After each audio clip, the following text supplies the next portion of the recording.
আসসালামু আলাইকুম। আলু ভর্তা বানাবো। আলু ছিলতেছি, আলু সিদ্ধ করছি, আলু ছিলতেছি, আলু ভর্তা বানাবো। বাগার দিন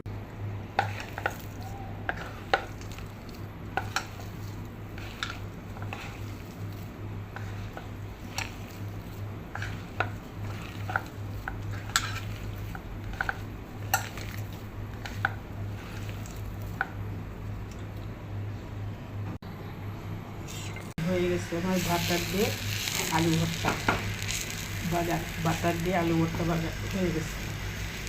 এখন রান্না করবো বাটার দিয়ে চিংড়ি মাছ।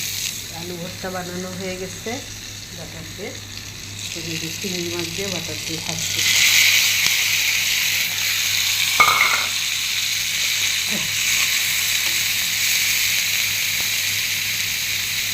দিয়ে দেবো আর একটু লবণ দিয়ে দেবো,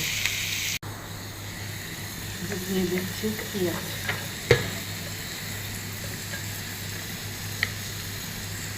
আর কিচ্ছু দেবো না, এটাই আস্তে আস্তে ভুনা করবো। আর আলু ভর্তা আজকে রান্না শেষ। রান্না করতে ইচ্ছে করতেছে না, ভালো লাগতেছে না, এগুলাই আজকে খাবো। এদের সাথে শেয়ার করলাম। এটা আস্তে আস্তে কমায় রাখবো, আস্তে আস্তে পেঁয়াজটা সিদ্ধ হয়ে যাবে। এই আর কিচ্ছু দেবো না, বাটার দিয়ে চিংড়ি মাছ পেঁয়াজ। এই কেমন হয়েছে বলবেন। চিংড়ি মাছ এটা আস্তে আস্তে হোক, ঢেকে দেবো। ঢেকে দিলে পেঁয়াজটা নরম হয়ে যাবে।